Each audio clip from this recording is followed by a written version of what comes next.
जाएगा। ठीक है, तो चलिए शुरुआत करते हैं आज की क्लास का। आज मैं जो आपके साथ डिस्कस करूंगा, दो चीजें मैं आपके साथ डिस्कस करने वाला हूं। एक तो फिक्स प्रेपोजिशन डिस्कस करूंगा जो कि बहुत ही इंपॉर्टेंट है एग्जामिनेशन के पॉइंट ऑफ व्यू से, और साथ ही साथ ईडियम्स एंड फ्रेजेस डिस्कस करूंगा। ये दो चीजें क्यों, मैं वो भी आपको समझा देता हूं। एक्चुअली आज मैं ऐसा सोच रहा था कि फिक्स प्रेपोजिशन और फ्रेजल वर्ब साथ में डिस्कस करने के लिए, लेकिन मैंने बाद में ये डिसाइड किया कि इसको अल्टरनेट डेज पे करेंगे। जैसे आज फिक्स प्रेपोजिशन फिर फ्रेजल वर्ब, फिर फिक्स प्रेपोजिशन फिर फ्रेजल वर्ब, इस तरीके से करके डिस्कशन करने को। क्योंकि अगर मैं फिक्स प्रेपोजिशन और फ्रेजल वर्ब्स साथ में अगर डिस्कस करूंगा, ये स्टूडेंट्स के लिए बहुत ज्यादा लेंदी हो जाएगा और कंफ्यूजिंग हो जाएगा। दोनों चीजें होंगी, लेंदी भी होगा, कंफ्यूजिंग भी होगा। तो मैं इस वजह से आज फिक्स प्रेपोजिशन आपके साथ डिस्कस करूंगा, क्योंकि फिक्स प्रेपोजिशन को समझाने में टाइम लगेगा और स्टूडेंट्स को थोड़ा सा प्रॉब्लम होता है फिक्स प्रेपोजिशन को लेकर के। और जब ये आपको अच्छे से क्लियर हो जाएगा तो हम लोग डिस्कस करेंगे ईडियम्स एंड फ्रेजेस, राइट। और कल हम फ्रेजल फिर फिक्स प्रेपोजिशन, इस तरीके से चीजों को लेकर के चलेंगे। तो उम्मीद करता हूं कि आपको चीजें क्लियर है। तो सबसे पहले हम आते हैं अपने फिक्स प्रेपोजिशन वाले पे, और आप लोगों से रिक्वेस्ट है कि पहले 300 फिक्स प्रेपोजिशन, 300 फिक्स प्रेपोजिशंस मैं आपको पढ़ाऊंगा। फिर इसके ऊपर मैं आपको बहुत सारी प्रैक्टिस कराऊंगा, क्योंकि फिक्स प्रेपोजिशन एटलीस्ट आपको 300 पता होने चाहिए। और 300 के अंदर मैं आपको बताऊं, पूरे जो एसएससी एग्जाम्स का सेगमेंट है या फिर आपके कोई भी एग्जाम का सेगमेंट है जो आप देते हैं, उसमें 90% से ज्यादा चीजें मैं कवर कर लूंगा। और जब मैं प्रैक्टिस करवाना शुरू करूंगा ना, तो आप लोग को बहुत अच्छे से समझ में आएगा। रीजन कि अगर मान लीजिए मैं अभी डायरेक्ट प्रैक्टिस कराने पे आ जाता हूं, तो बहुत सारी चीजों को लेकर के आपको एम्बिगुटी बन जाएगी कि सर यहां पे ये क्यों लग रहा है, वहां पे क्यों लग रहा है, यहां पे ये क्यों लग रहा है। तो बहुत सारी चीजें, तो सबसे पहले पढ़ाऊंगा, समझाऊंगा, हम सारी चीजों को क्लियर करेंगे, कंप्लीट करेंगे, उसके बाद प्रैक्टिस पे आएंगे। ठीक है, गुड इवनिंग भाई, गुड इवनिंग। एक बार सभी लोग बता दो, सब लोग रेडी हैं? तो चलिए शुरुआत करते हैं जी पहले शब्द का। अब जैसे मान लीजिए पहला जो आपके सामने प्रेपोजिशन यहां पे लिखा हुआ है, वो लिखा है abound in, abound with something. कहने का मतलब यहां पे क्या हो गया, समझते रहिएगा, धीरे धीरे एक एक करके मैं हर चीज आपको समझा दूंगा। कहने का मतलब ये हुआ कि अगर मैं अबाउंड की बात करता हूं, तो अबाउंड अपने बाद प्रेपोजिशन इन भी लेता है और विद भी लेता है, यानी ये दोनों ले सकता है, इन भी ले सकता है और विद भी ले सकता है। ठीक है, और इसका मतलब होता क्या है, इंग्लिश में देखा जाए तो हैविंग ग्रेट नंबर और क्वालिटी। कहने का मतलब जब हम बात करते हैं किसी चीज के प्रचुर मात्रा की, यानी वो क्वालिटी भी हो सकता है, वो पर्सन भी हो सकता है, वो किसी चीज का नंबर हो सकता है, वो क्वांटिटी हो सकता है। तो अगर मैं सबसे पहले आपको यहां से समझाने की कोशिश करूं, तो ये जो हमारा अबाउंड होता है, अबाउंड का मतलब होता है प्रचुर मात्रा में। अब जब मैंने ये प्रचुर मात्रा में बोल दिया, तो ये प्रचुर मात्रा किसी भी चीज की हो सकती है। हो सकता है किसी चीज का नंबर हो, यानी संख्या हो सकता है किसी चीज की क्वांटिटी हो वो, ठीक है, या हो सकता है वो क्वालिटी हो, यानी किसी की क्वालिटी के बारे में हम बात कर रहे हैं, उसको हम अबाउंड कर रहे हैं। तो ये जो अबाउंड है, जिसका मतलब प्रचुर मात्रा में होता है, वो किसी भी सेंस में यूज किया जा सकता है, पहली बात। दूसरी चीज, इसके साथ प्रेपोजिशन इन या विद आप दोनों लगा सकते हैं। एग्जाम्पल के तौर पे पहले मैं आपको दिखा दूं, यहां पे जैसे लिखा है the river abounds in fish, तो वो कहना चाहता है कि नदी में, ध्यान से देखिएगा, नदी में जो मछलियां हैं वो बहुत ज्यादा प्रचुर मात्रा में है। तो आपने यहाँ पे नोटिस करा कि सर हमने क्या लिखा हुआ है, आपने कहा सर यहाँ पे आपने अबाउंड्स इन लिखा हुआ है। दूसरी जगह हमने लिखा हुआ है the table is abound with fruits, यानी जो मेज है, यानी जो टेबल है आपका, वो फ्रूट से भरा हुआ है। तो यहां पे भी आपने अगर नोटिस करा, हमने क्या लिखा है, अबाउंड्स विद। तो चाहे आप इसके साथ इन लगाओ, चाहे आप इसके साथ विद लगाओ, दोनों कंडीशन में ये सही है। लेकिन अब स्टूडेंट्स के अंदर एक कंफ्यूजन आ रही होगी, उन्होंने कहा सर अबाउंड के साथ इन भी लगा सकते हैं, विद भी लगा सकते हैं। वो सारी बातें हमें समझ में आ गई, अबाउंड की मीनिंग भी हमको समझ में आ गई, लेकिन इनके बीच में क्या किसी तरह का कोई डिफरेंस होता है क्या? या फिर स्टूडेंट ये भी जानना चाहता होगा कि क्या हम अबाउंड के साथ इन या विद कहीं भी लगा सकते हैं? देखो, ये आप लगा तो कहीं भी सकते हो, लेकिन एक चीज को आपको ध्यान देना पड़ेगा, दोनों में एक बेसिक डिफरेंस है जो आप सभी लोगों को पता होना चाहिए। पहले मैं बेसिक डिफरेंस आपको समझाऊंगा। अगर मैं प्लेस इज लार्ज या लिमिटलेस की बात करता हूं, ठीक है, place is large and limitless, पहले इसको समझिएगा। अगर मैं किसी ऐसे स्थान की बात कर रहा हूं जो कि बहुत लार्ज है, यानी बहुत बड़ा है, और लिमिटलेस है, मतलब उसकी कोई बाउंड्री ही नहीं है, यानी अथाह। जैसे यहां पे देखिए आपको क्या दिख रहा है, समुंदर का पानी। समुंदर का पानी आप कह सकते हैं कि सर बहुत लिमिटलेस है, यानी बहुत दूर तक फैला हुआ है। तो इसके लिए अगर मैं यूज करूंगा, तो मैं क्या यूज करूंगा, आपने कहा सर अबाउंड इन।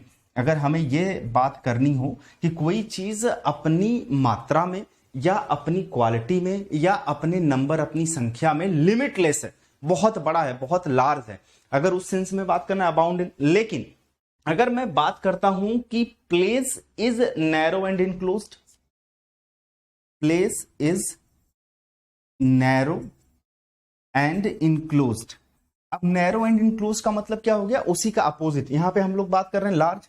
लार्ज मतलब बहुत बड़ा होता है, नैरो मतलब छोटा होता है, संकीर्ण हम जिसको बोलते हैं, और लिमिटलेस मतलब होता है जिसका कोई दायरा ना हो। इनक्लोज्ड का मतलब जिसका अपना दायरा हो। इनक्लोज्ड का मतलब होता है लिमिटेड, जो चीज अपने आप में क्या होती है, लिमिट में होती है। उसके साथ हम क्या यूज कर लेते हैं, आपने कहा सर अबाउंड विद का यूज कर लेते हैं।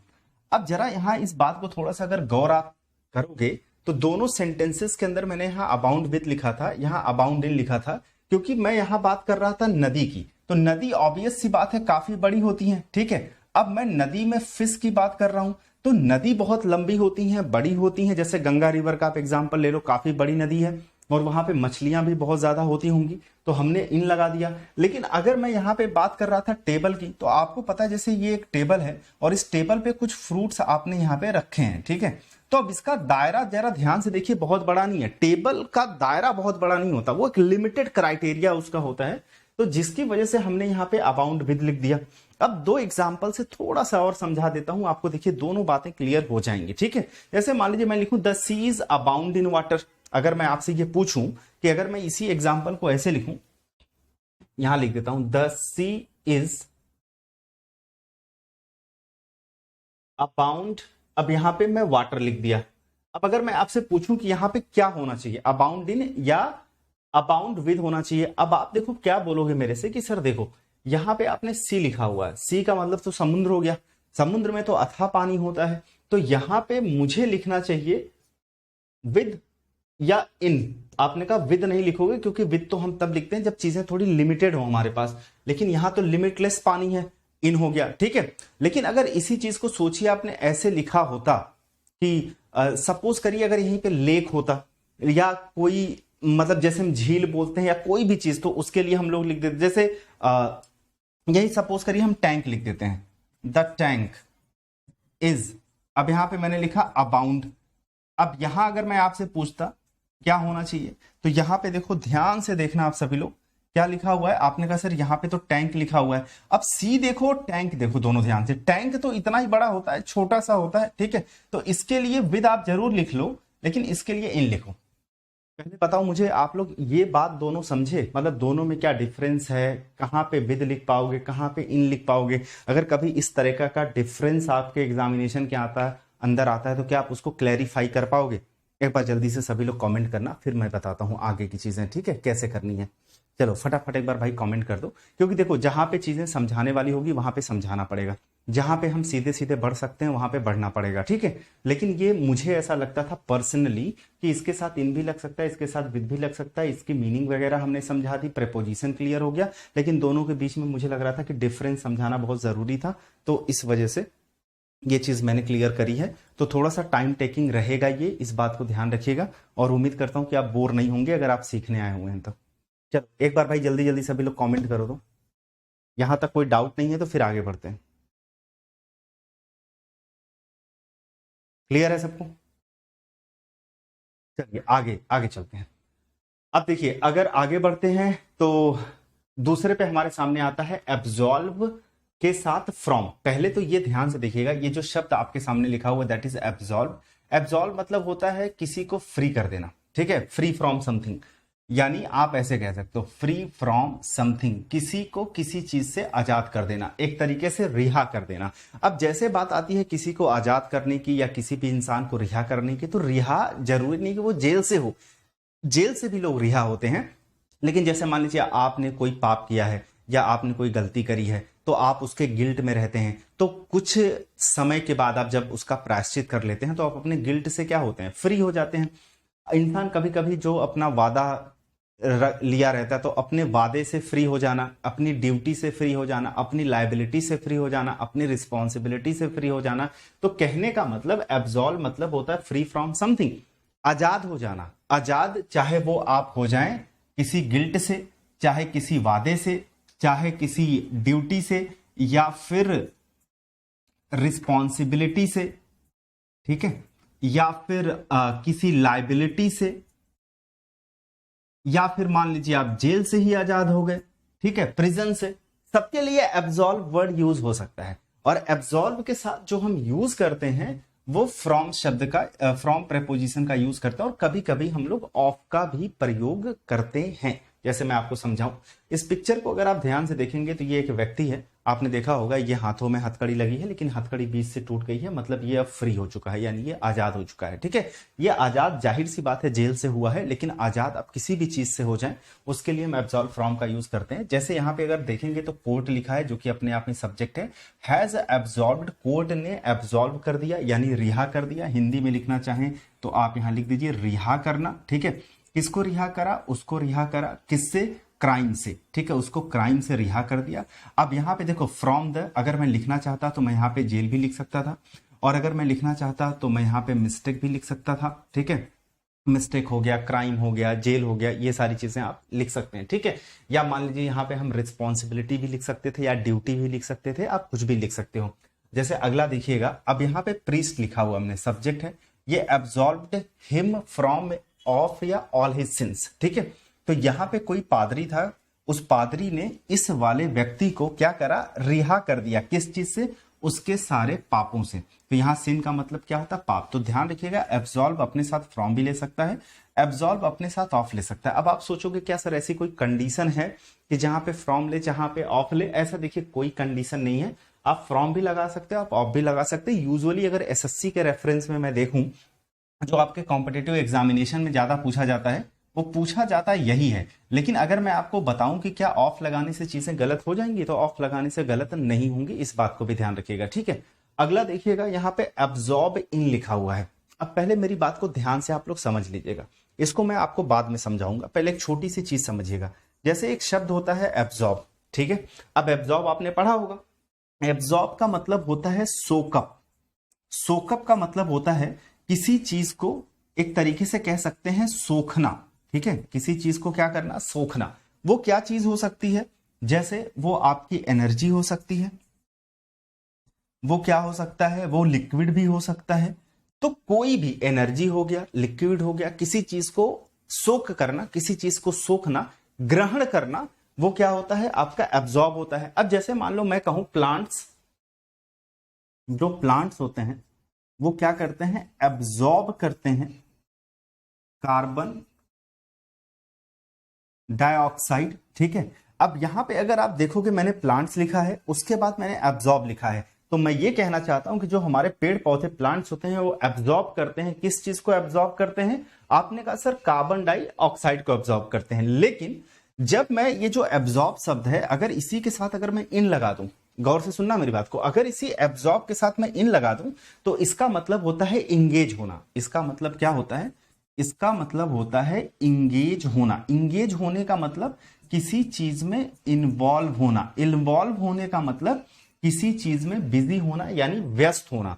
जैसा कि यहां लिखा है बिजी इन वर्क, काम में बिजी होना, ठीक है, खेलने में बिजी होना, पढ़ाई में बिजी होना।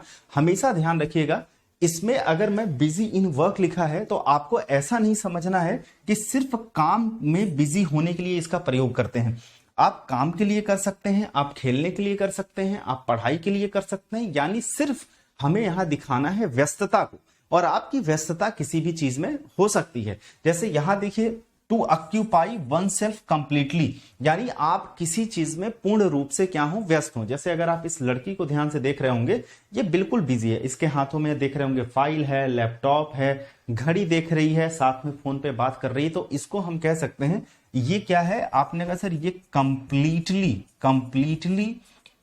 इंगेज्ड है, यानी ये कंप्लीटली बिजी है। आगे बात आपको समझ में, जैसे अगर किसी लड़की को आपने प्रपोज किया, उसने बोला नो आई एम इंगेज्ड, इसका मतलब इंगेज्ड का मतलब वो किसी और लड़के के साथ है, मतलब उनकी व्यस्तता है आपस में, ठीक है, तो वो आपको भाव नहीं देगी।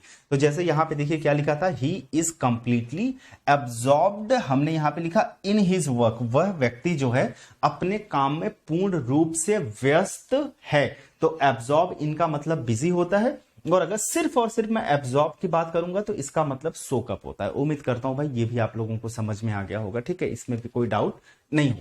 अगले पे आते हैं, एब्सटेन फ्रॉम। अब जरा आप नोटिस कर रहे होंगे तो मैं आपको ए टू जेड वाली सीरीज में लेकर के चल रहा हूं, यानी ए से शुरुआत करा है मैंने, पूरा कंप्लीट आपको जेड तक के सारे पढ़ा दूंगा, ठीक है। अब जैसे आप यहां पे देखोगे, अगर मैं एब्सटेन की बात करता हूं तो देखिए एब्सटेन का मतलब होता है परहेज करना, इसका मतलब होता है परहेज करना, और ये अपने साथ क्या प्रेपोजिशन लेती है, आपने कहा सर फ्रॉम प्रेपोजिशन लेती है। अब बात आती है सर यहाँ पे परहेज करने की बात हो रही, तो परहेज किस चीज से किया जा सकता है, किसी भी चीज से परहेज करना। जैसे मान लीजिए चाहे वो आपका स्मोकिंग हो, चाहे आपका ड्रिंकिंग हो, चाहे वो आपका मतलब अल्कोहल भी आप अलग से लिखना चाहें तो लिख सकते हैं, एटसेट्रा, यानी किसी भी चीज से परहेज रखना, चाहे वो जंक फूड हो, राइट, या फिर वो कोई आपका पेय पदार्थ हो, यानी जैसे जिसमें शुगर वगैरह होते हैं उनसे परहेज करना, चीनी से परहेज करना, तो कोई भी चीज हो सकती है। जैसे ही मैंने एब्सटेन बोला और मैंने बताया इसके साथ फ्रॉम लगता है, तो आप ये मत सोचना कि यार इसका यूज हम सिर्फ करेंगे अल्कोहल और स्मोकिंग के लिए, ऐसा नहीं है। किसी भी चीज से परहेज करने के लिए आप लगा सकते हो। जैसा कि यहाँ पे लिखा है hold one self back, hold one self back का मतलब परहेज करना। Use for food habits, usually देखा जाए तो ये फूड हैबिट्स के लिए यूज होते हैं, लेकिन आप किसी भी चीज के लिए इसको कर सकते हैं। जैसे कि यहाँ पे अगर आप पिक्चर को ध्यान से देख रहे होंगे तो यहाँ पे स्मोकिंग के ऊपर इस तरीके से बना हुआ है, यानी ये कहीं न कहीं आपको कह रहा है कि इससे आप क्या रहें, दूर रहें, ठीक है। अब यहाँ पे जैसा कि लिखा हुआ है हिज डॉक्टर आस्क्ड हिम, जो उसका डॉक्टर है उसने उससे कहा, पूछा, टू एब्सटेन फ्रॉम ड्रिंकिंग, किस चीज से दूर रहने के लिए, कि वो जो ड्रिंकिंग है उससे वो दूर रहे। तो यहाँ पे आपने देखा एब्सटेन के साथ हम लोगों ने क्या यूज कर रखा है, फ्रॉम का यूज कर रखा है, ठीक है। जैसे अगर मैं बोलूं ही abstain from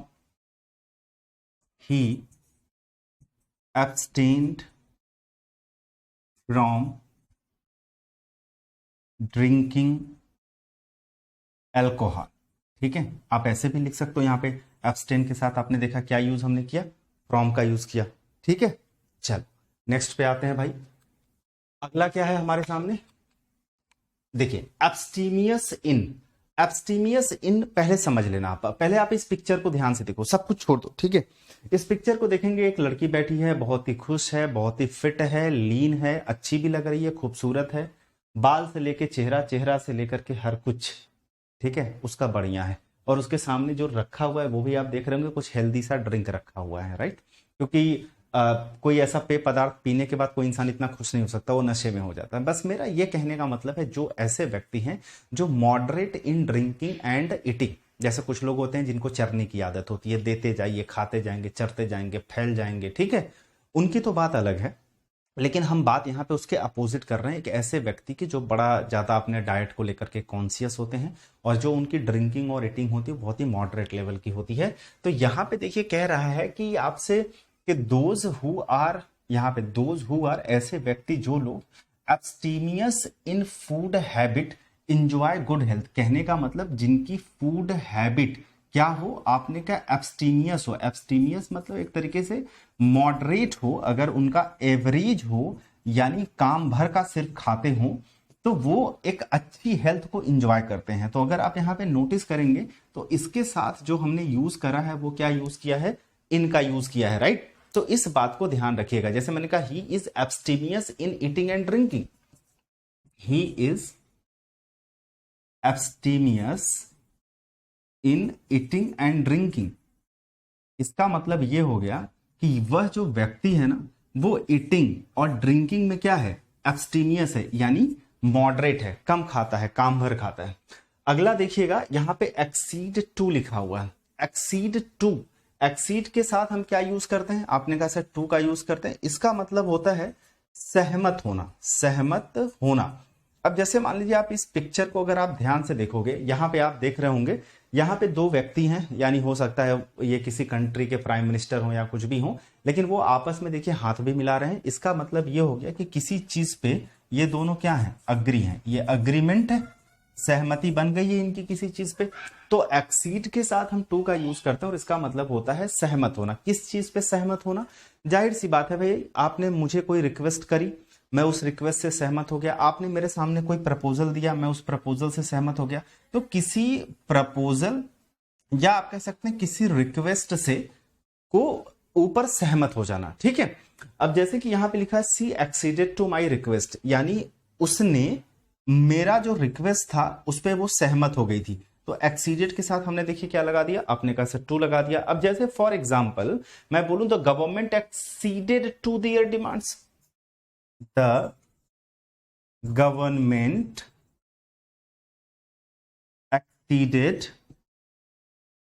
to their demands, यानी उन लोगों के जो डिमांड्स थे गवर्नमेंट उस पर क्या हो गई, आपने कहा सर सहमत हो गई। तो दो देखिए, अगर एक एग्जांपल मैं अपनी तरफ से भी लिखूंगा ना तो थोड़ा सा आपको याद होने में ना यहीं पे आसानी हो जाएगी, कि मतलब बाद में जाकर के बहुत रिवीजन का चक्कर नहीं रहेगा। यहाँ पे आपने एक देख लिया एक्सीडेड के साथ टू, फिर मैंने एक एक्सीडेड के साथ टू लिख दिया कि भाई जो गवर्नमेंट है उनकी डिमांड्स को लेकर के वो सहमत हो गई, तो एक्सीडेड के साथ टू का यूज होता है। अगला देखेंगे 8वां एक्सेस टू। भाई देखो पहले इस पिक्चर को आप ध्यान से देखेंगे, यूजुअली मैं अगर अपनी बात करूं तो कभी मैं इतने महंगे होटल में नहीं गया जहां पे इस तरीके से होता है। हाँ उसमें चाबी लगती है, ऐसे मैं होटल्स में जरूर गया हूं, लेकिन कुछ ऐसे होटल्स होते हैं या फिर कुछ ऐसे ऑफिस होते हैं जहां पे एक्सेस के लिए आपके पास एक कार्ड होता है। जब आप उस कार्ड को इस तरीके से करते हैं तब जाकर के आपको एक्सेस मिल जाता है। तो एक्चुअली इसका मतलब होता है एंट्री, इसका मतलब होता है अप्रोच। हिंदी में अगर हम बोले तो इसका मतलब होता है पहुंच, यानी कहीं पे जहां पे आप पहुंचना चाहते हैं। अब इस बात को थोड़ा सा ध्यान रखिएगा, अगर ये जो हम एक्सेस की बात कर रहे हैं तो एक्सेस किसी बिल्डिंग में, किसी रूम में, किसी ऑफिस में घुसने के लिए तो प्रयोग किया ही जाता है। साथ ही साथ जो आप इंटरनेट सर्फिंग करते हैं, यानी इंटरनेट यानी गूगल के ऊपर, तो उसके लिए भी हम एक्सेस शब्द का प्रयोग कर सकते हैं, ठीक है। उसके लिए भी एक्सेस शब्द का प्रयोग होता है। जैसे यहां पे देखिए, एक तो ध्यान रखिएगा एक्सेस का मतलब क्या हो गया, आपने कहा टू हो गया। एक्सेस का मतलब होता है मीन्स ऑफ रीचिंग या अप्रोचिंग, ठीक है, यानी एंट्री करना या अप्रोच करना। तो the staircase gives access to the top floor, ये जो स्टेयर केस मतलब क्या होता है, सीढ़ी होता है। तो सीढ़ी हमें देती है, क्या देती है, एक्सेस देती है, यानी एंट्री देती है, कहां के लिए, टॉप फ्लोर के लिए। तो एक्सेस के साथ टू का यहां पे यूज करिएगा। उम्मीद करता हूं ये भी आपको क्लियर हो गया होगा, ठीक है। अगला देखिएगा एडहियर टू, ये थोड़ा सा आपको समझना पड़ेगा, ये शब्द बहुत ही इंपॉर्टेंट है। आप देखोगे जितने भी शब्द मैं यहाँ पे पढ़ा रहा हूं, जितने भी फिक्स प्रेपोजिशन के शब्द पढ़ा रहा हूं, सब एग्जामिनेशन में ऑलरेडी बहुत बार पूछे गए हैं और बहुत ही फ्रिक्वेंटली पूछे जाते हैं, बहुत ही इंपॉर्टेंट है। इसलिए सारी चीजों को बहुत गौर से और ध्यान से पढ़िएगा। तो सबसे पहले अगर मैं इसकी बात करूं, एडहियर के साथ क्या होता है, टू, और इसके दो मीनिंग होते हैं। एक पहली मीनिंग होती है चिपकाना या चिपकना, ठीक है, किसी चीज को चिपकाना, यानी टू स्टिक फर्मली, राइट, किसी चीज को चिपका देना। दूसरा जो होता है वो होता है आज्ञा का पालन करना, आज्ञा का पालन करना, या आज्ञा न लिख के यहां पे आप क्या लिख लीजिएगा, नियम, किसी नियम का पालन करना। मुझे लग रहा है आज वो लोग मेरे से बहुत ज्यादा खुश होंगे जो रोज रोज कहते थे हिंदी नहीं लिखते हो आप, और आज मैं हिंदी लिख रहा हूं। मुझे लग रहा है कि उनको ऐसा लग रहा हो भाई जन्नत मिल गई आज, ठीक है, हिंदी भी लिखी जा रही है। तो चिपकाना या आज्ञा का पालन करना या नियम का पालन करना। अब पहले दो पिक्चर को आप ध्यान से देखो। यहाँ पे पहली पिक्चर आप देख रहे होंगे, ये व्यक्ति, जैसे पहले जो होम्योपैथिक वाली दवाइयां आती थी, बॉटल आती थी, तो हम लोग उस पे देखते थे, वो लोग अपना चारों तरफ से एक कागज होता था उसको अच्छे से चिपका देते थे। तो इस पे भी ये जो बंदा है इसको चिपकाने की कोशिश कर रहा है। एक तो यहाँ पे जो एडहियर टू, इसके लिए भी आप यूज कर सकते हो, ठीक है, लेकिन यहाँ पे जो इसकी मीनिंग होगी, यहाँ पे इसकी मीनिंग होगी चिपकाने से संबंधित, ठीक है, चिपकाना।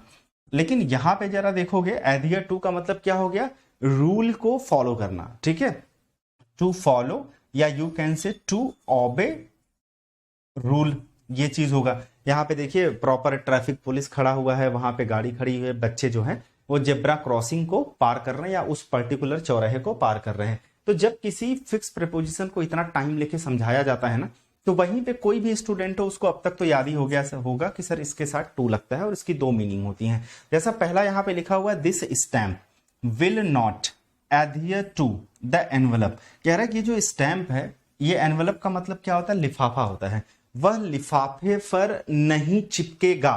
तो यहाँ पे एडहियर टू का क्या मीनिंग निकला, आपने कहा यहाँ पे मीनिंग स्टिक यानी चिपकने से है, देखो यहाँ पे भी टू लगा है। अगला, she adhere to her principles, principles मतलब क्या होता है, सिद्धांत होता है, सिद्धांत, ठीक है। तो सी एडहियर्ड ये सब्जेक्ट हो गया, इसके बाद देखिए एडहियर्ड टू, और यहां पे एडहियर्ड टू का मतलब हो गया टू ऑबे यानी पालन करना। वह अपने सिद्धांतों का क्या करती थी, आपने कहा पालन करती थी। तो यहाँ पे ऑबे का मतलब है, यहाँ पे स्टिक का मतलब है। ठीक है, उम्मीद करता हूं भाई यहां तक भी आप सभी लोगों को समझ में आ गया होगा। तो आगे बढ़ते हैं। अप्रूव ऑफ, देखो अप्रूव ऑफ का मतलब क्या होता है, गिव वंस अप्रूवल, मतलब किसी चीज को सैंक्शन कर देना। ठीक है, सैंक्शन करने का मतलब हो गया स्वीकृति देना, स्वीकृति देना, या कह सकते हो आप अग्रीमेंट, अग्रीमेंट यानी सहमति हम जिसको बोल सकते हैं। जब आप किसी चीज से सहमत हो जाते हैं, जब आप अपनी सहमति दे देते हैं, राइट, तो वो हो गया अप्रूवल देना। तो he approved of my proposal in no time, यानी उसने मेरे प्रपोजल को बस ऐसे कह सकते हैं कि देखते ही क्या कर दिया, उसको सैंक्शन कर दिया, उसको स्वीकृति दे दी। तो ये बहुत आसान भी है, पूछा भी जाता है। अप्रूव के साथ हम लोग ऑफ का यूज करते हैं। जैसा कि आप देखते होंगे यूजुअली जब आप कोई रिक्वेस्ट या कोई कागजी कार्रवाई की जाती है तो उस पर अप्रूव करके इस तरीके से भेजा भी जाता है। पहले बता दो, यहां तक किसी स्टूडेंट को कोई डाउट तो नहीं है? एक बार बताना भाई, यहां तक कोई भी स्टूडेंट, किसी को डाउट? मुझे तो नहीं लग रहा है। यहां तक याद हो गया ना? अभी तक जितनी चीजें मुझे बताई है 10 तक तो याद हो गया होगा। तो थोड़ा आगे बढ़ते हैं। यहां पे देखिए लिखा क्या है, एसेंट टू लिखा हुआ है। अब अगर मैं एसेंट टू की बात करूं आप सभी लोगों से, ठीक है, तो सबसे पहले मैं आपको पिक्चर की तरफ लेकर के जाना चाहूंगा। आप देख रहे होंगे ये कहीं ना कहीं आपको फॉरेन के अंदर ऐसे ही इनके ऑफिस होते हैं, और यहाँ पे एक कोई अथॉरिटी यानी कोई बड़ी अधिकारी बैठी है और दो लोग यहाँ पे खड़े होकर के, और ये कुछ कागज वाले कार्य चल रहे हैं। मतलब वो कहीं ना कहीं जो उसका प्रस्ताव है उस पर वो मंजूरी ले रहा है। तो एसेंटेड टू का मतलब क्या होता है, मंजूरी। ठीक है, मंजूरी देना या लेना, आप कुछ ऐसे भी लिख सकते हो। ठीक है, स्वीकृति लेना या देना। अब official agreement to a proposal, आपने अगर कोई प्रपोजल दिया है, प्रपोजल मतलब क्या होता है, प्रस्ताव होता है, तो उस प्रस्ताव पर ऑफिशियल अग्रीमेंट देना, सहमति जताना। ठीक है, जैसे कि अगर मैं इस एग्जांपल की बात करूं तो लिखा है the prime minister has given, prime minister ने दे दिया है, क्या दिया है, एसेंट, एसेंट मतलब क्या हो गया, मंजूरी हुआ। ठीक है, टू द बिल, बिल को उन्होंने मंजूरी दे दिया। देखिए इसके साथ हमने क्या लगाया, टू। बस एक चीज यहां पे आप सभी लोग ध्यान रखिएगा, यहां पे जो एसेंट लिखा है वो नाउन के तरीके से यूज किया गया है, और यहाँ पे ये हेल्पिंग वर्ब था और ये वर्ब की तीसरी फॉर्म थी। ये तो खैर हमारा सब्जेक्ट था। तो जब ये नाउन के तरीके से प्रयोग होगा तो भी हम यहाँ पे इसके साथ टू ही लगाएंगे, कोई दिक्कत नहीं है। लेकिन ये भी देखिएगा, जैसे मैं बोलूं the government assented to the proposal, the government assented to the proposal, government ने इस प्रपोजल यानी प्रस्ताव पर अपनी स्वीकृति दे दी, अपनी सहमति दे दी। ठीक है, अब यहां पे आपने देखा गवर्नमेंट आपने लिखा, ये तो सब्जेक्ट था। ये जो असेंटेड आपने लिखा, ये यहाँ पे वर्ब के तरीके से काम कर रहा है, वर्ब की सेकंड फॉर्म है, तो भी यहाँ पे हमने क्या लगाया, टू लगाया। तो कभी कभी ऐसा होता है कि कुछ ऐसे शब्द होते हैं जब नाउन के तरीके से काम करते हैं तो अलग प्रपोजिशन लेते हैं, जैसे अट्रैक्शन फॉर लेता है, अट्रैक्टेड टू लेता है। लेकिन इसके साथ कोई दिक्कत नहीं है, अगर ये नाउन के तरीके से काम करे तो भी टू ही प्रेपोजिशन लेगा, और अगर ये वर्ब के तरीके से काम करेगा तो भी ये टू ही प्रेपोजिशन लेगा। तो दोनों में आप बिल्कुल टेंशन मत लेना, दोनों में टू ही लगाना। अगला जैसे देखिएगा एबरेंट ऑफ, देखिए एबरेंट का मतलब होता क्या है, एबरेंट का मतलब भाई घृणा होता है, घृणा, घृणा, नफरत हम ये कह सकते हैं। और ये जो वर्ड है ये अपने साथ जो प्रेपोजिशन लेता है वो क्या लेता है, आपने कहा सर ऑफ लेता है, एबहर, हेट, आप ये लिख सकते हैं। अब यहाँ पे अगर आप इस बच्चे को देख रहे होंगे, कोई भी बच्चे को आप देख रहे हो, बहुत आपको रेयरेस्ट ऐसा कोई बच्चा मिलेगा जब उसको खिलाया जाए या पिलाया जाए वो बड़ी खुशी खुशी खा ले या पी ले, मतलब इम्पॉसिबल मुझे लगता है।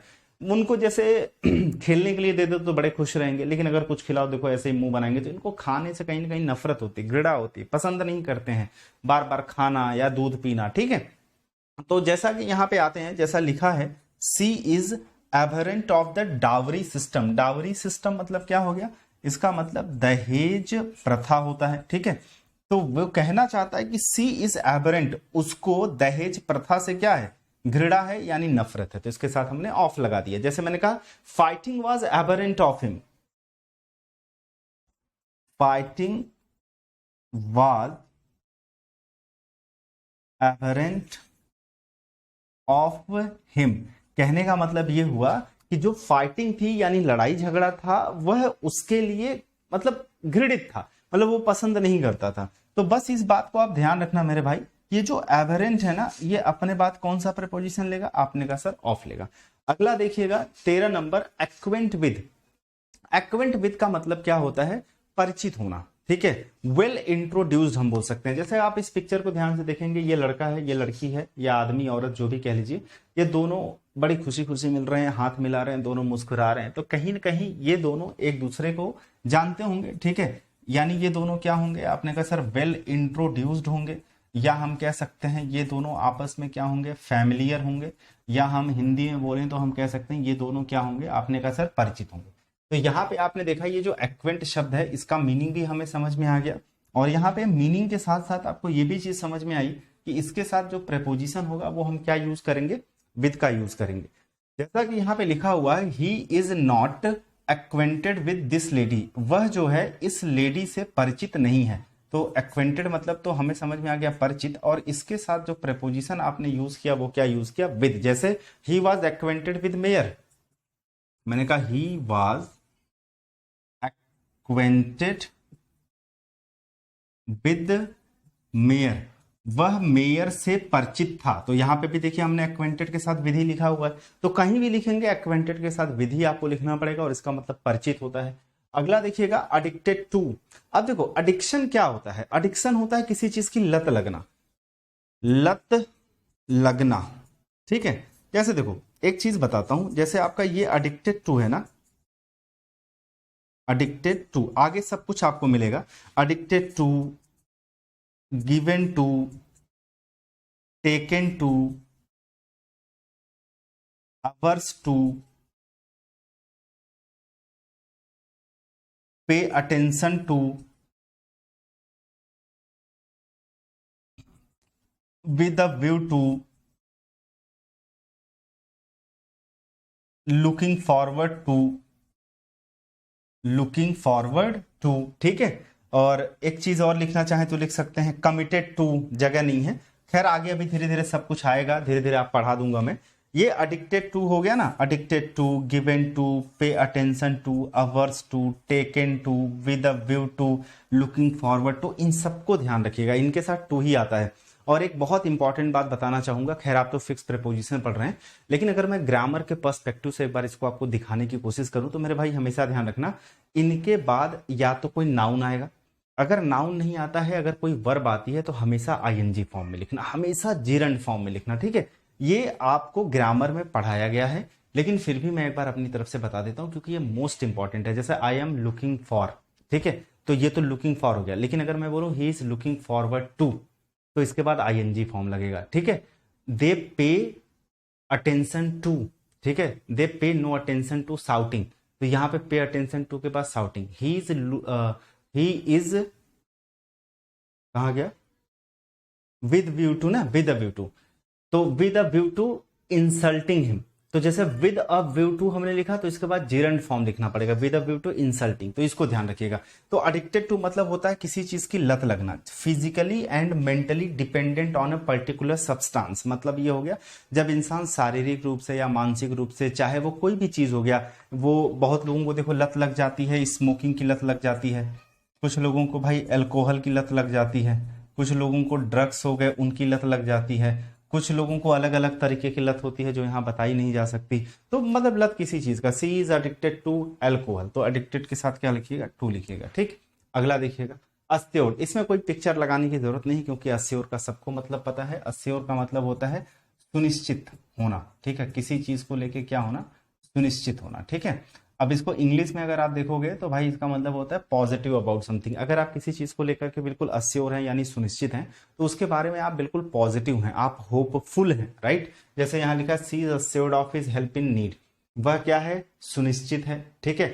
हिज हेल्प इन नीड, जरूरत में उसकी मदद को लेके, यानी उसको पक्का भरोसा है कि अगर मुझे जरूरत पड़ेगी तो ये आदमी मेरे लिए खड़ा रहेगा। तो अस्योर के साथ यहाँ पे देखिए आपने प्रीपोजिशन क्या लगाया है, ऑफ लगाया है, राइट। चलो भाई यहां तक कोई दिक्कत नहीं होगी उम्मीद करता हूं।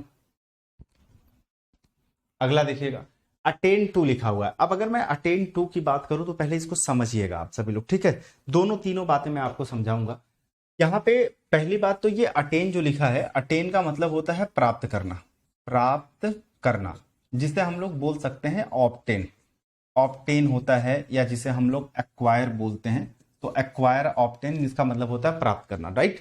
तो जैसा कि ये चीज तो आपको समझ में आ गई कि भाई प्राप्त करना, प्राप्त हम कुछ भी कर सकते हैं। कोई अच्छा ग्रेड प्राप्त करता है, कोई बहुत पैसे प्राप्त करता है, कोई पोजीशन प्राप्त करना, तो कोई भी चीज हो सकता है, मेडल प्राप्त करना। तो जहां पे बात आती है प्राप्त करने की या किसी चीज को एक्वायर करने की, तो तुरंत समझ जाया करिए कुछ भी हो सकता है। जैसे देखिए इनके हाथों में क्या है, मेडल है, वो भी हो सकता है, यानी मनी हो सकता है, या फिर आप ऐसे कह सकते हैं कि भाई नॉलेज हो सकता है, ठीक है।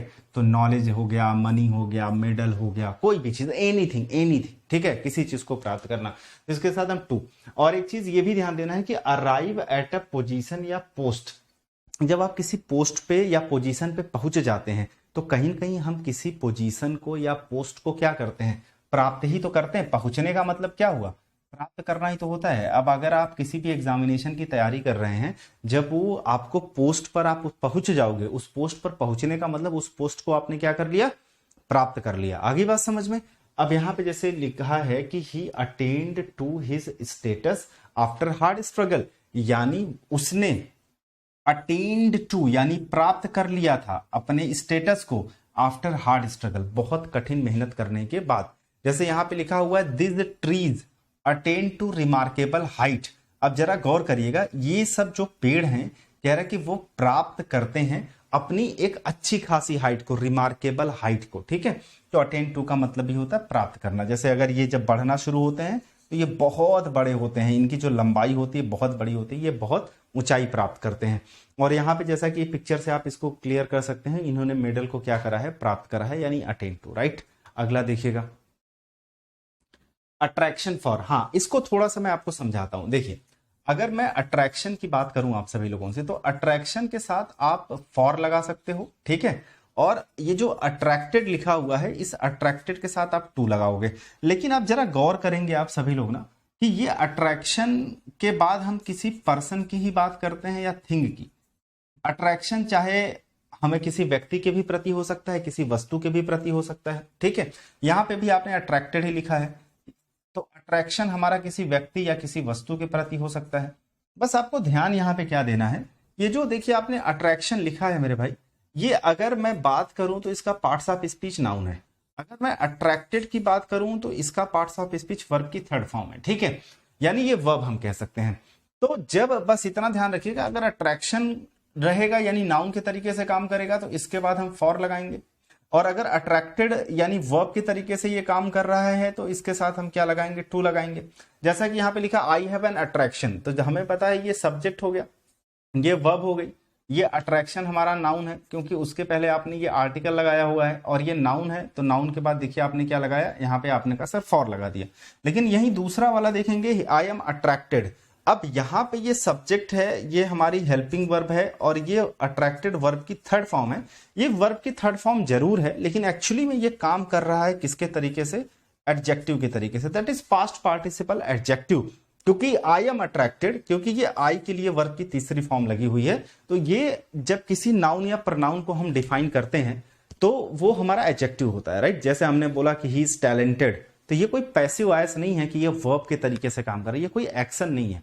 ये क्या हो गया, ये वर्ब की तीसरी फॉर्म एडजेक्टिव के तरीके से काम कर रही है, और ये उसका स्टेट बता रहा है, यानी उसकी अवस्था बता रही है। खैर, हम लोग यहाँ पे ग्रामर तो नहीं देख रहे हैं, तो हमें सीधा सीधा देख लेना है, यहाँ अट्रैक्टेड लिखा हुआ है, तो अट्रैक्टेड के साथ हमने क्या लिख दिया, आपने कहा सर टू लिख दिया। पहले बताइए यहां तक बात समझ में आ गई? बस जल्दी से आप लोग कमेंट करिए, ठीक है। तब तक मैं बैटरी लगा लेता हूँ, बैटरी चार्जर मतलब लगा देता हूँ, बैटरी एक सेकेंड देना बस मुझे।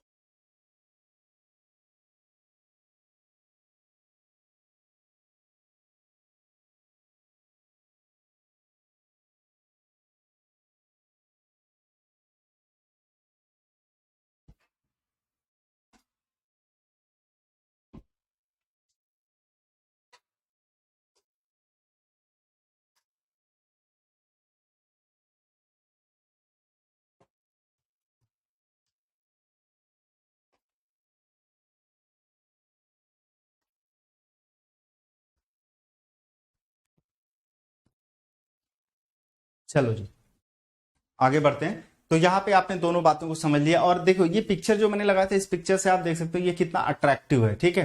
तो ये तो खैर आपको ये पिक्चर से याद हो जाएगा, ये अट्रैक्शन की हम लोग बात यहाँ पे कर रहे हैं। पहले बता दो कोई दिक्कत? देखो एक लिखवा देता हूं, जैसे मैंने कहा आई फेल्ट इमीडिएट अट्रैक्शन। अब मैंने यहां पे ब्लैंक दे दिया और मैंने यहां पे लिख दिया हर। अब आपको बताना है वहां पे फिल क्या होगा, और मैंने कहा सी हैज बीन अट्रैक्टेड,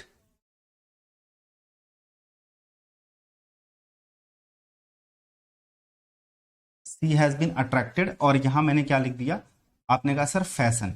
अब अगर आप यहां पे गौर करोगे तो यहां पे क्या होगा, आई फेल्ट इमीडिएट अट्रैक्शन लिखा हुआ है और यहां पे अट्रैक्टेड आपने लिखा हुआ है।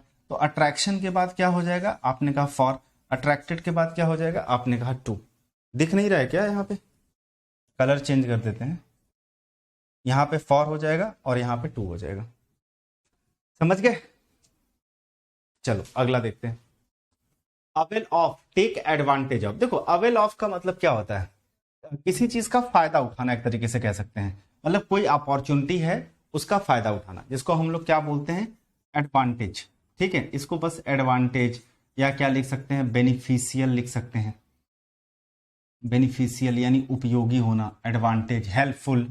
तो she availed herself of this opportunity and got success. उसने इस अपॉर्चुनिटी का फायदा उठाया और सफल हो गई। तो यहां पे देखिएगा अवेल ने अपने साथ क्या प्रीपोजिशन लिया, ऑफ। जैसे लिखा है she did not avail herself of my advice, उसने मेरे एडवाइस का फायदा नहीं उठाया। तो यहाँ पे भी देखिए अवेल के बाद क्या हमने लगा दिया, ऑफ लगा दिया। ठीक है, तो अवेल के बाद हम ऑफ का यूज करेंगे। 20 देखिएगा, अलूफ फ्रॉम। देखो अलूफ फ्रॉम का मतलब क्या होता है, किसी चीज से दूर रहना, मतलब इंटरेस्टेड ना होना। सिंपल से अगर मैं बात करूं तो इसका मतलब क्या होता है, अनइंटरेस्टेड, अनइंटरेस्टेड। ठीक है, और किसी चीज में इन्वॉल्व ना होना, तो नॉट इंटरेस्टेड और इन्वॉल्व। जैसे इस पिक्चर को आप ध्यान से देखें, ये इस लड़की से बात करने की कोशिश कर रही है, ये ऐसे कर रही है, मतलब भाई चलो भाड़ में निकलो तुम, मुझे तुमसे बात नहीं करनी है। ठीक है, तो ये बिल्कुल इंटरेस्टेड नहीं है। तो इसकी शक्ल देख के ही आप बता सकते हो कि नॉट इंटरेस्टेड, यानी ये बात नहीं करना चाहती है। ठीक है, किसी चीज से खुद को दूर रखना। अगर आप किसी चीज से खुद को दूर रखते हो तो इसका मतलब आप उसमें इंटरेस्टेड नहीं है। तो जैसे keep aloof from bad boys, bad boys यानी जो बेकार लड़के होते हैं उनसे खुद को दूर रखो। तो यहाँ देखिए अलूफ के साथ हमने क्या यूज करा है, आपने कहा सर फ्रॉम का यूज करा है। अगर इसको आप ऐसे लिखें तो keep aloof from junk food, keep aloof from junk food, यानी ये जो आपके जंक फूड होते हैं, जो बाहर ये समोसा, बर्गर, पिज्जा, ये सारी चीजें, चाउमीन, उससे खुद को क्या रखें, दूर रखें। तो देखो यहाँ पे हमने अलूफ के साथ क्या यूज करा है, फ्रॉम यूज करा है। ठीक है, चलो अब यहां तक की भाई बातें अगर आप लोगों को समझ में आ गई, तो आज हमने 20 फिक्स प्रेपोजिशंस किए हैं, और 20 fix preposition is enough for a day. अगर एक दिन में आप 20 फिक्स प्रेपोजिशंस करते हैं ना तो गुड। ठीक है, तो मैं सोच रहा हूं कल फिक्स प्रेपोजिशन और एक बार करेंगे 20 एटलीस्ट, और उसके बाद 2 दिन फ्रेजल वर्ब्स पे हम लोग आएंगे। तो खैर अभी आते हैं ईडियम्स एंड फ्रेजेस पे। देखो ईडियम्स एंड फ्रेजेस में शुरुआत करते हैं। सबसे पहला आपके सामने लिखा हुआ अ ब्लाइंड स्पॉट। ठीक है, ध्यान से समझिएगा। ब्लाइंड स्पॉट में सबसे पहले आप देखिएगा इस पिक्चर को। इस पिक्चर में आप देखेंगे एक लड़का है, एक लड़की है, दोनों की आंखों पे पट्टी बंधी है। सिंपल सी बात है भाई कि अगर दोनों की आंखों पे आपने पट्टी बांध दी है तो क्या दोनों देख पाएंगे? आपने कहा सर दोनों नहीं देख पाएंगे, लेकिन वो उनके बीच में देखो इतना प्यार है, वो कहीं भी घुस सकते हैं। प्यार की मतलब नजर बहुत तेज होती है। आप आंखें भी उनकी ले लीजिए, दान करवा दीजिए, कोई उससे फर्क नहीं पड़ता। तो ब्लाइंड स्पॉट का मतलब होता है an area, an area which you can't see, जिसे आप देख नहीं सकते। और मैं आपको एक चीज बताऊं, जब भी मैं आपके सामने इडियम्स एंड फ्रेजेस रखता हूं तो हमेशा मेरे भाई मैं आपसे एक बात बोलता हूं कि आप सभी लोग, जो मैं ये वाली मीनिंग लिखता हूं और समझाता हूं, इसको ध्यान से देखा करो। क्योंकि बहुत सारे लोग होते हैं सिर्फ आ जाते हैं ऑप्शन में, और ऑप्शन में आने के बाद वो ढूंढते हैं और वही दिमाग में बैठा के एग्जाम में जाते हैं। जरूरी बिल्कुल नहीं होता है कि एग्जाम में डिट्टो आपको वही ऑप्शन मिलेगा, कभी नहीं होता। इस वजह से समझा करिए कि एक ऐसा area which you can't see, जो आप नहीं देख सकते हैं, वो ब्लाइंड स्पॉट होता है। अब यहां लिख दिया a person who is blind, एक ऐसा व्यक्ति जो अंधा है, गलत हो जाएगा। A situation where no progress is made, कह रहा है एक ऐसा सिचुएशन जहां पे कोई प्रोग्रेस ही नहीं हो सकता है। क्या ये सही है? आपने कहा कोई सेंस ही नहीं बन रहा जो आपने बताया है। A person with no emotional feeling, एक ऐसा व्यक्ति जिसको कोई इमोशनल फीलिंग ही नहीं है।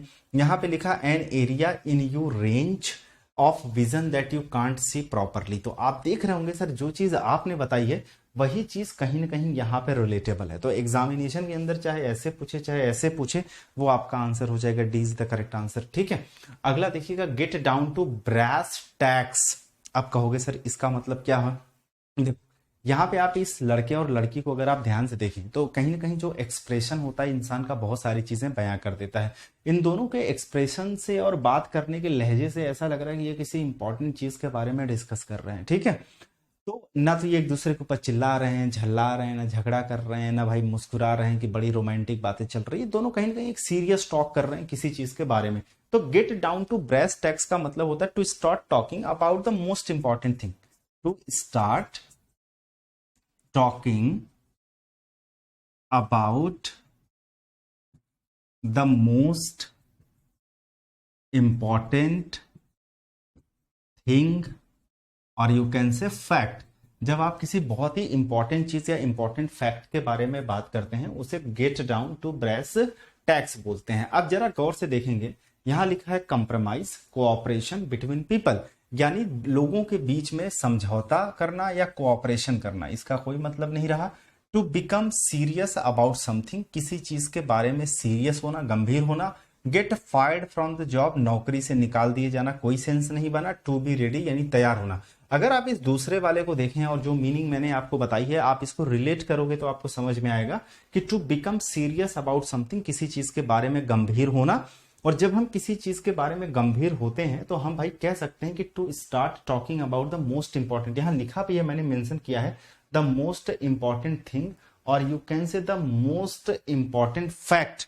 क्योंकि जब हम किसी मोस्ट इंपॉर्टेंट थिंग या फैक्ट के बारे में अगर कॉन्वर्सेशन कर रहे हैं या बातचीत कर रहे हैं तो ऑब्वियस सी बात है उसको लेकर के हम लोग क्या है, सीरियस हैं, यानी B is the correct answer, second. ठीक है, अगला देखिएगा, ब्रेक स्वेट। ये बड़ा आसान है। आप इस पिक्चर को अगर आप ध्यान से देखेंगे तो ये व्यक्ति जो है बहुत बड़ा सा जो है पत्थर कह लीजिए या जो भी है उसको ढकेलने की कोशिश कर रहा है। आप सोचिए कि अगर आप इतना बड़ा पत्थर एक व्यक्ति ढकेलने की कोशिश कर रहा है तो इसमें जाहिर सी बात है उसके पसीने तो छूट जाएंगे। स्वेट लिखा भी है, आप इससे इसको रिलेट कर सकते हैं। To put effort into something, इसका मतलब होता है to put effort into something, यानी जब आप किसी भी चीज में ना अपना क्या देते हो, आपने कहा सर जब हम किसी भी चीज में अपना एफर्ट देते हैं उसी को बोलते हैं ब्रेक स्वेट। तो यहाँ लाई मतलब तो झूठ बोलना हो गया। तो मेकिंग अ फ्यूटाइल अटेम्प्ट, देखो कह रहा है कि यहाँ पे फ्यूटाइल मतलब क्या होता है, फ्यूटाइल मतलब यूजलेस होता है, यानी जिसे हम व्यर्थ बोलते हैं, यूजलेस यानी व्यर्थ। तो यहाँ पे कह रहा है कि कैसा अटेम्प्ट करना, व्यर्थ अटेम्प्ट करना, कोई सेंस नहीं बनता। टू बी कॉट स्टीलिंग, चुराते हुए पकड़े जाना, नहीं। To use a lot of energy और एफर्ट, मतलब किसी चीज में आप बहुत प्रयास कर रहे हैं, बहुत एनर्जी लगा रहे हैं, तो fourth one is the correct answer. अगला देखिएगा, to poke once knows into. देखो ये बहुत बार एग्जामिनेशन के अंदर पूछा गया। जहां तक मैं आपको बताऊं, चाहे कोई भी एग्जामिनेशन आप वनडे एग्जाम उठा लीजिए, ये आपको मिल ही जाएगा किसी भी एग्जामिनेशन के अंदर। अगर आप यहाँ पे पिक्चर से भी इसको रिलेट करना चाहेंगे तो यूजुअली आपने ये देखा होगा, जब यहाँ से एक गिरता है तो फिर ये इस पे ऐसे ऐसे ऐसे ऐसे ये पूरे को गिरा देगा। लेकिन ये बीच में आकर के इसने ये क्या कर दिया, आपने कहा सर ये बीच में आकर के इन चीजों को क्या कर दिया, एक तरीके से ऑब्स्ट्रक्ट कर दिया। ऑब्स्ट्रक्ट करने का मतलब एक तरीके से हम कह सकते हैं कि इसने इंटरफियर भी बोल सकते हैं, यानी इंटरफियर मतलब हस्तक्षेप करना, ऑब्स्ट्रक्ट मतलब रुकावट, जिसको हम लोग क्या बोलते हैं, हर्डल भी बोल सकते हैं। ठीक है, जिसे आप लोग ऑब्स्टैकल भी बोलते हो, क्या बोलते हो, ऑब्स्टैकल। तो ऑब्स्टैकल है, हर्डल है, ऑब्स्ट्रक्ट है, रुकावट यानी बाधा बोला जाता है। अब यहाँ पे देखिए, टू गिव परमिशन, आपने कहा सर परमिशन की तो बात ही नहीं कर रहे हैं हम लोग, ठीक है, ये तो हटाओ आप। टू ब्रिंग नो सेंस, ये भी नहीं होगा। टू शो डिसरिस्पेक्ट नहीं होगा। टू एंटरफेयर मतलब हस्तक्षेप करना होता है, right. B is the correct answer. अगला देखिए, बीट अबाउट द बुश, बहुत पूछा जाता है। पहले इनको आप ध्यान से देखिए, जो दोनों बैठे हैं, ठीक है, इसमें आप देख रहे होंगे कि ये इसका तो कोई इंटरेस्ट ही नहीं है, ठीक है, और ये दांत अलग ही चियार रहा है। तो आप बताओ, अगर इसको हम रिलेट करने की कोशिश करें, अब बहुत तरीके से इसको रिलेट कर सकते हो सकता है इसको किसी और से प्यार हो, ये इसको शादी के लिए देखने आया था, ये मुंह बना रही है, हटो भागो निकलो यहाँ से, ठीक है। या ऐसा हो सकता है to talk about unimportant things, ये कुछ बकवास कर रहा हो, तो बकवास पे कौन ही ध्यान देता है। To talk about unimportant things, जाहिर सी बात है अगर कोई भी सेंसिबल व्यक्ति है, कोई भी समझदार व्यक्ति है, अगर उसके सामने कोई भी अनइम्पॉर्टेंट चीजों को लेकर के चर्चा करेगा तो वो ध्यान ही नहीं देगा, ठीक है। तो बीट अबाउट द बुश मतलब क्या हो गया, प्ले ट्रिक्स विद समवन नहीं, avoid talking about the main topic, divide something into many parts, to plan a ambush. अब इसमें से अगर मैं आपसे कहूं तो ये क्या हो जाएगा, आपने कहा सर बी हो जाएगा। अगर थोड़ा भी रिलेट करो, avoid talking about the main topic, यानी किसी इनको मुद्दे पे डिस्कस करना था तो वो उस मेन मुद्दे पे डिस्कस कर ही नहीं रहा है, वो अनइंपॉर्टेंट चीजों के बारे में डिस्कस कर रहा है। तो इसने मुंह बना लिया, यार जो बात करनी है वो तो तुम बात कर ही नहीं रहे हो, फालतू का मुंह बना रहे हो। तो यहाँ पे avoid talking about the main point, यानी जो लोग ना, जो मेन पॉइंट होता है, जो मेन मुद्दा होता है, उस पर बात ना करके इधर उधर बातें घुमाते हैं, उसे कहते हैं बीट अबाउट द बुश। अगला है बेड ऑफ नेल्स। देखो अब बेड ऑफ नेल्स की बात करें, आप इस पिक्चर को ध्यान से देखो, ये पिक्चर आपको क्या बता रहा है।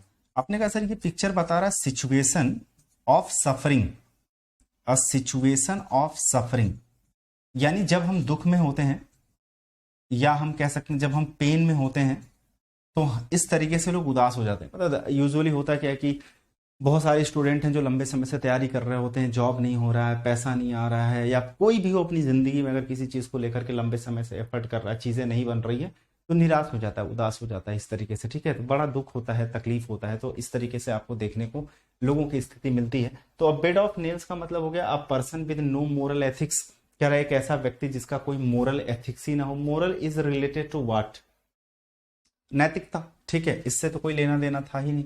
आपने कहा फियर्सली कंटेस्टेड फाइट और डिस्प्यूट, हमने डिस्प्यूट और फाइट की तो बात ही नहीं करी, लड़ाई झगड़ा conflict. A quick and automatic response नहीं होगा।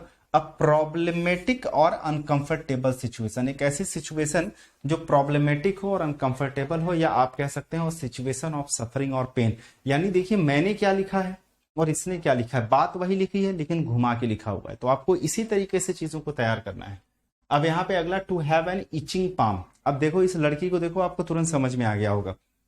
अब ये पैसे दिख रहे हैं आपको यहाँ पे पिक्चर में, आई थिंक दिख रहा होगा, बड़ा वाइट है, तो ये सब पैसे हैं, और उसको देखो कितना उसको खुशी हो रही है।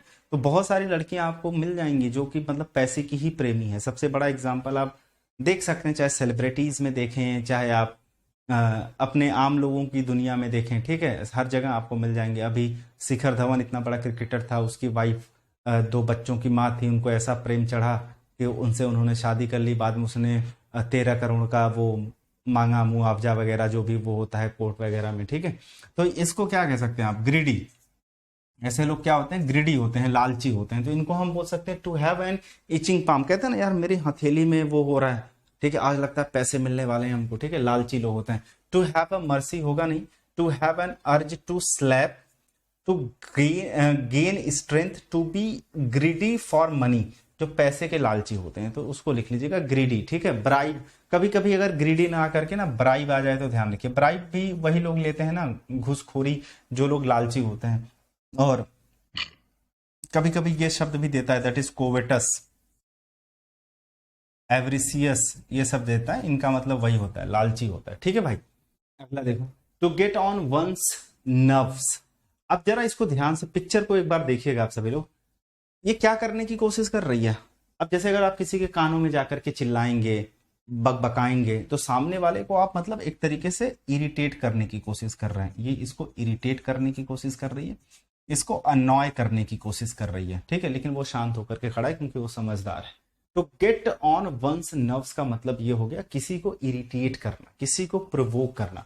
तो यहाँ पे ये हमारा आंसर हो जाएगा। जैसे लिखा था to become highly successful, to get in someone's mind, to unnecessary stretch the conversation, conversation को बहुत लंबा खींचना, सब गलत है, वहां पे एक ही सही है जो आपका पहला है, A is the correct answer, ठीक है। अगला देखिएगा, out of the woods. Actually मैं आपको ना ये बताऊं, जो ये लिखा हुआ है इससे कोई लेना देना इस पिक्चर का है नहीं, बट इस पिक्चर को अगर मैं रिलेट करके समझाऊंगा तो आप समझ जाओगे। क्योंकि आउट ऑफ वुड्स का मतलब क्या होता है, इसका मतलब होता है आउट ऑफ डिफिकल्टी, सही मायने में देखा जाए तो इसका मतलब होता है आउट ऑफ डिफिकल्टी, यानी मुसीबत से बाहर रहना। अब देखो ना, इस पिक्चर से आप ये मैसेज ले सकते हो कि अगर मान लीजिए पेड़ पौधे अगर हम सभी लोग लगाएं, क्योंकि जितना डिफॉरेस्टेशन हुआ है, इतना वनों की कटाई हुई है, अगर हम सभी लोग मिल करके ये मुहिम लें, ये चलाएं कि भाई ज्यादा से ज्यादा पेड़ लगाना है, ग्रीनरी है करनी है, तो जाहिर सी बात है हम अपने समाज को, अपनी सोसाइटी को, इवन इस पृथ्वी की मैं बात कर रहा हूं, हम इसे आउट ऑफ डेंजर कर सकते हैं, आउट ऑफ डिफिकल्टी कर सकते हैं, इसको मुश्किल से निकाल सकते हैं। तो इसका मतलब आउट ऑफ डिफिकल्टी होता है, और यू कैन से आउट ऑफ डेंजर होता है, राइट। चलो भाई, पेड़ लगाएंगे तो जाहिर सी बात है खतरे से हम लोग बचे रहेंगे। तो यहाँ पे to meet with disaster, disaster मतलब आप लोग जानते ही होंगे क्या होता है, डिस्ट्रक्शन, तबाही, ठीक है। नॉट एडहरिंग टू रूल्स, नियमों को न मानना, देखो एडहर के साथ यहाँ पे टू आया है। टू क्लोज कॉन्टैक्ट, ये सब गलत है, आउट ऑफ डेंजर हो जाएगा, यानी पहला आपका करेक्ट आंसर हो जाएगा, आउट ऑफ डेंजर, ठीक। अगला देखिएगा, यहाँ लिखा by A lemon. By A lemon का मतलब क्या होता है, अगर मैं इस ईडीएम की आप लोगों से बात करूं, बाई ए लेमन, इसका मतलब वर्थलेस होता है, ठीक है। क्योंकि जब जब हमें लगता है अपनी जिंदगी में हमारी कोई वैल्यू नहीं, क्योंकि पता होता क्या है कि जब आप अपने लाइफ में बहुत लंबे समय से स्ट्रगल कर रहे होते हैं और आपको वो चीज हासिल नहीं होती जो आप चाहते हैं, तो एक समय के बाद लगने लगता है आप कितने भी काबिल हो, कितने भी टैलेंटेड हो, लेकिन अगर प्रोडक्टिविटी नहीं दिखती, रिजल्ट नहीं दिखते, उसके आउटकम नहीं मिलता है, तो खुद को भी लगने लगता है यार हम वर्थलेस हैं, कोई वैल्यू नहीं है, जिंदगी में क्या होगा। तो इंसान क्या होता है ना, सैड हो जाता है। तो इसको आप इस रेफरेंस में भी ले सकते हैं, ये सैड है। और यूजुअली ये हमारे लाइफ में कंडीशन आती है जब हमें ऐसा फील होने लगता है कि हम बिल्कुल क्या है, वर्थलेस हैं, ठीक है, वैल्यूएबल बिल्कुल नहीं है।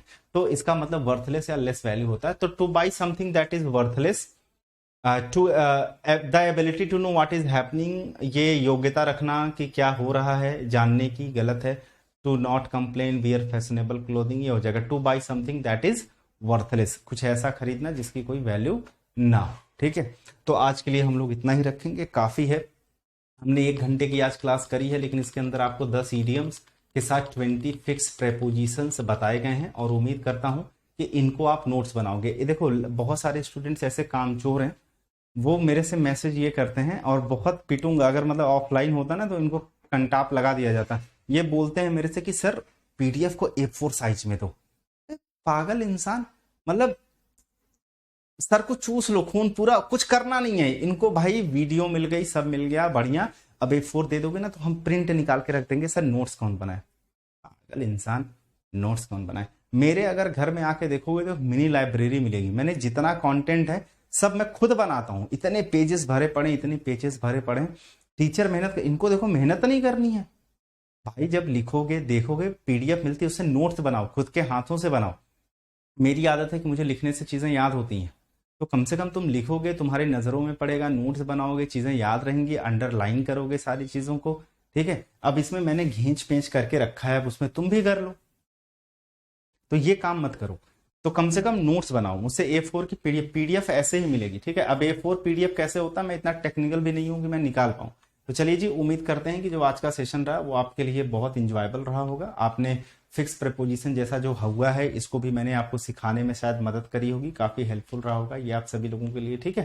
तो इसको आप लोग सभी लोग ध्यान रखिएगा, और धीरे धीरे हम इसको बढ़ाएंगे। आपको फिक्स प्रेपोजिशन और फ्रेजल वर्ब्स दोनों में पूरा A to Z सिखा दूंगा, A to Z पूरा, कुछ नहीं छूटेगा। उसके बाद जब इसकी दबा के प्रैक्टिस करेंगे ना भाई, आपको मजा आ जाएगा। आपको लगेगा एक समय के बाद सर आप 400 रुपए, आप एक बार को हमसे 40,000 भी मांगते तो हम आपको दे देते अगर मेरे पास होता। तो इस बैच के ऊपर इतनी मेहनत की जाएगी, ठीक है।